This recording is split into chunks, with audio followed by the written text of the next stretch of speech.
Minasan, ohayou gozaimasu. Good morning. I'm absolutely delighted that I can participate in this forum. Mr. Katsushi Hasuri, President and CEO of Nikkei Incorporation, esteemed leaders and friends from across Asia and the world, distinguished dignitaries, excellencies,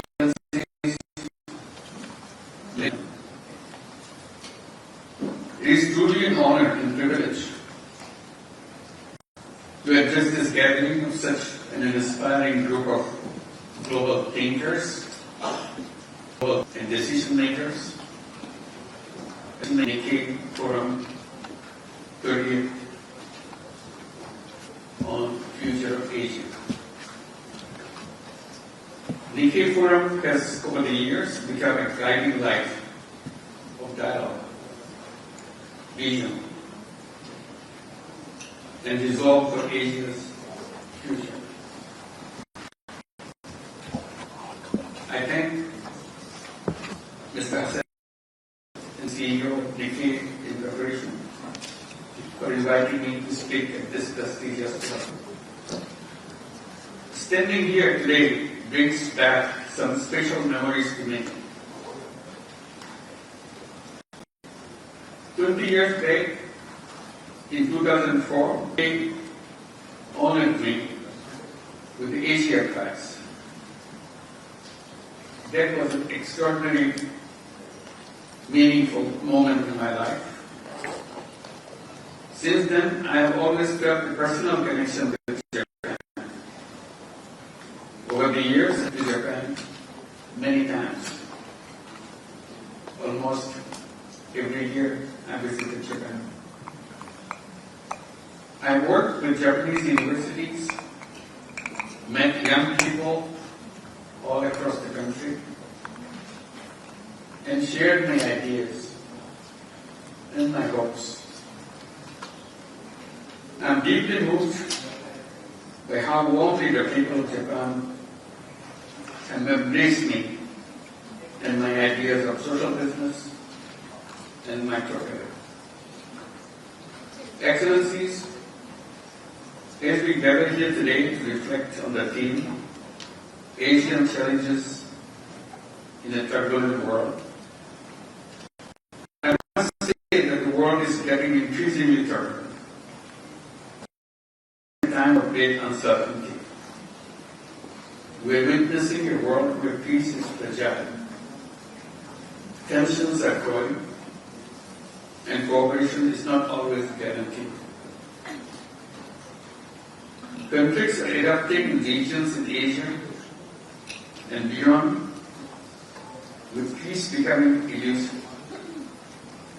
Wars and man-made conflicts are destroying the lives and livelihood of thousands of Ukrainians and people in Gaza and in countries in South and Southeast Asia.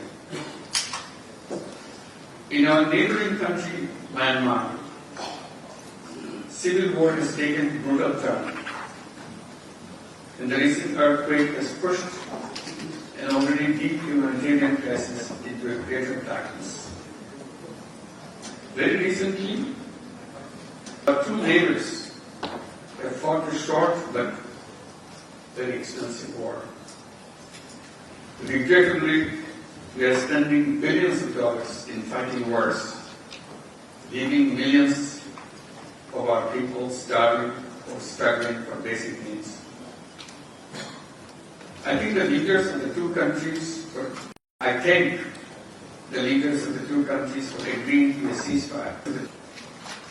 And I hope for continued peace, stability, and coexistence in South Asia and beyond.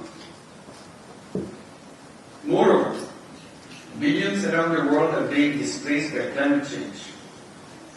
Technological advances promise much, yet raise new ethical dilemmas. The rise of trade restrictions continue to challenge the very foundation of the free trade system. Economic inequality inequalities are widening, often within societies as much as between them. Global trust is at risk. Trust is declining between nations, within societies, and even between citizens and institutions. In recent times, we witnessed such divisions, discontent, and instability in Bangladesh, Republic of Korea, that led to regime changes. In Bangladesh, we went through a transformational change by a massive uprising of students in the common people just a few months back. And consequently, my government came into the position to guide the country.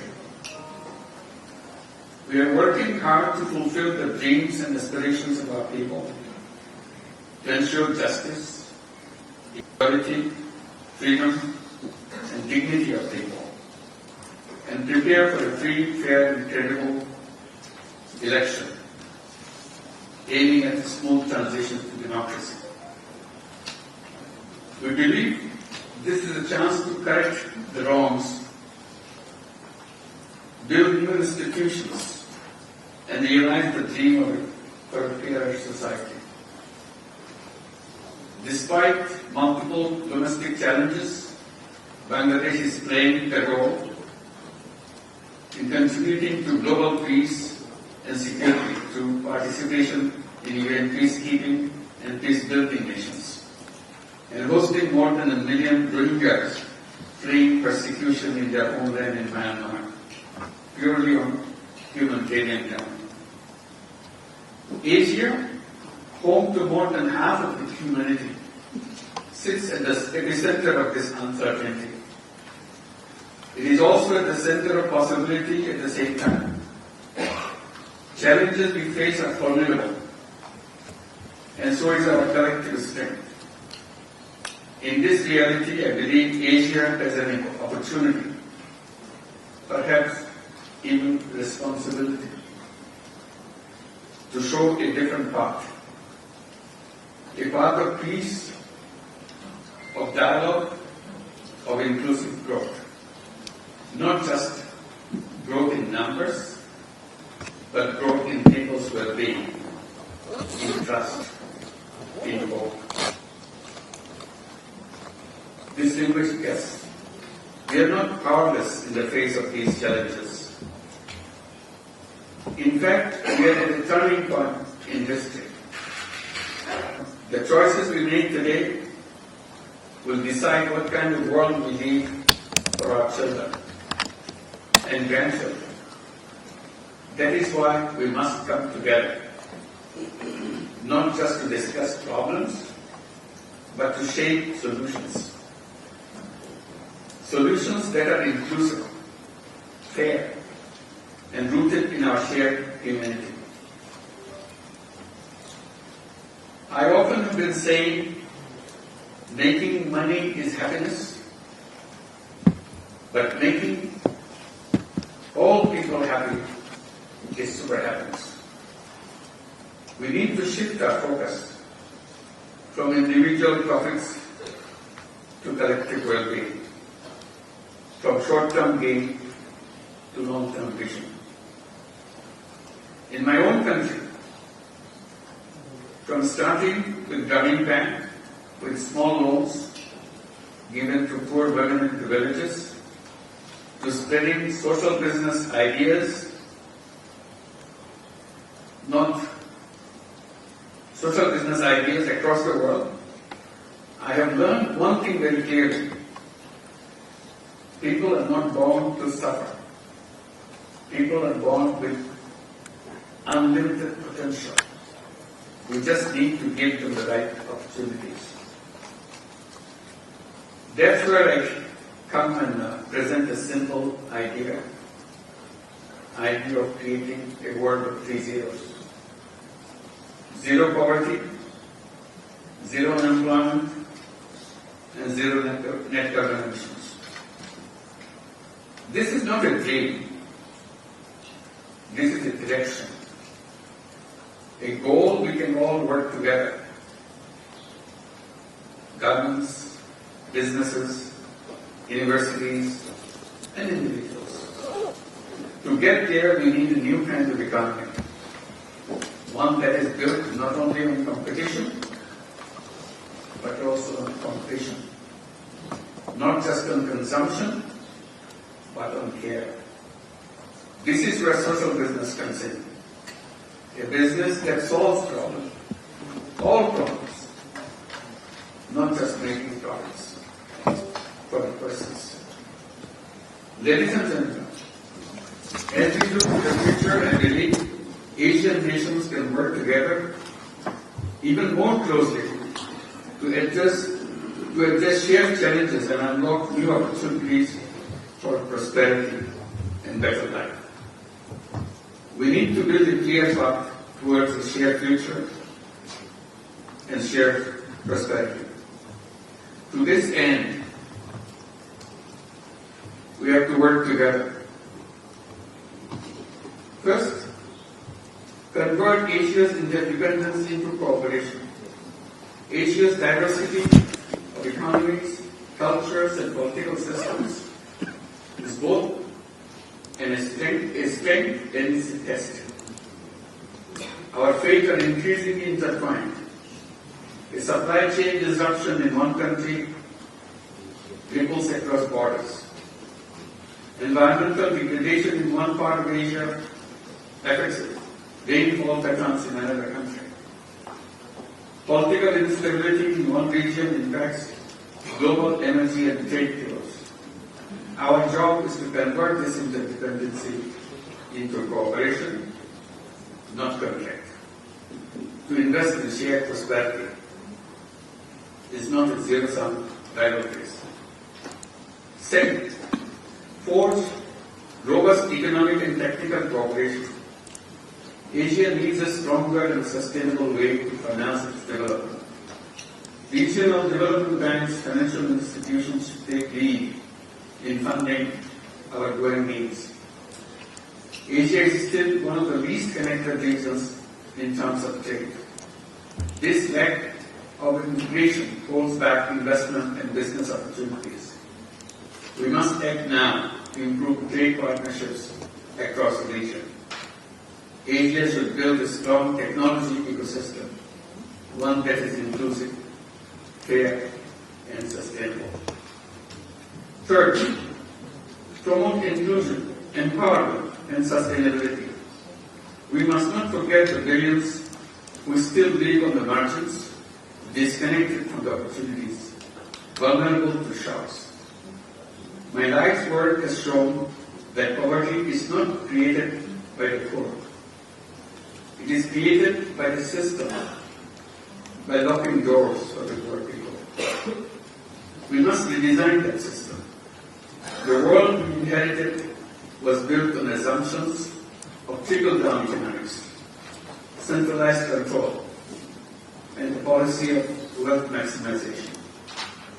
We need to build a new architecture, one that promotes inclusion, empowerment, sustainability at every level. This is where Asia can lead. Fourth, transform lives through investment in people. Let us invest not just in infrastructure and industrialization, but in people, through education, health, social business, digital access, and so on. Let us embrace the idea that profit and purpose can coexist, and that social business can transform lives where traditional markets and governance fail. Fifth, pursue green transition. Asia is both a victim and contributor to climate change. Rising seas threaten Bangladesh and the Pacific Islands. Glaciers in Himalayas are melting, endangering fresh water for billions. We need an Asian green transition driven by youth. Let us support renewable energy cooperatives, climate smart agriculture, circular economies. Let us create platforms that allow grassroots innovators to scale across the borders. Six, tap the potential of Europe to shift from job seekers to job creators. Half of Asia should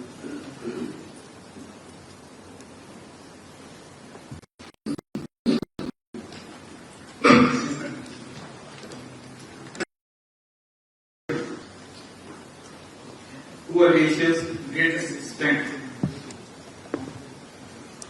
Their creativity and energy should be at the center of our efforts. Our youth are ready, but they need the tools, trust, and freedom to shape our own futures. Social business, digital platforms, and microfinance can unleash a new wave of grassroots-led innovation. I always encourage young people, do not wait to find a job. Create one. Be an entrepreneur. You have all the strength, all the possibilities of being a successful entrepreneur. Every human being is born as an entrepreneur, not as a job seeker. Do not just seek a paycheck. Build something that solves a problem. Be a job creator and be a social business creator. Finally, in a turbulent world, people's empowerment and grassroots leadership matters more than ever. Asia must offer not just economic strength,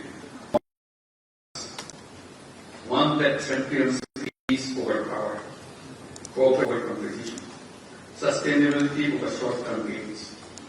We must move from wealth concentration to wealth sharing,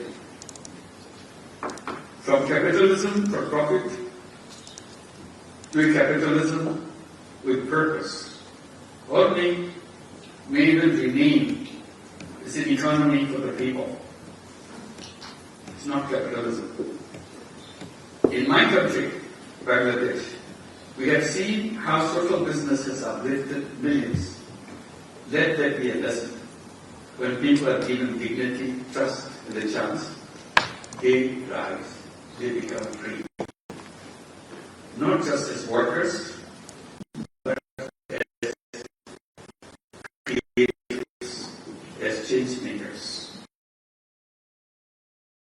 Platform of hope, Nikkei has created a space for where dialogue leads solutions, and where trust is not just a word, but a goal we work together. The future of Asia is not just about economics or geopolitics. It's about people. It's about ideas. It's about the young people hoping to create a new world, completely different from the world we are born in. And it's about courage and creativity. Let us not be daunted by the turbulence around us. Let us see this as a call to rethink, to rebuild, and to rise together. Let us be guided not by fear, but by possibilities. Not by power, but purpose. Let us have the courage to imagine a better world. Let us trust one another. Let us cooperate. Not because we have to, but because we want to. The future of Asia is not written yet. Let us write it together. A different future. Bangladesh and Japan can work together in rewriting Asia's destiny, even world's destiny. Thank you very much.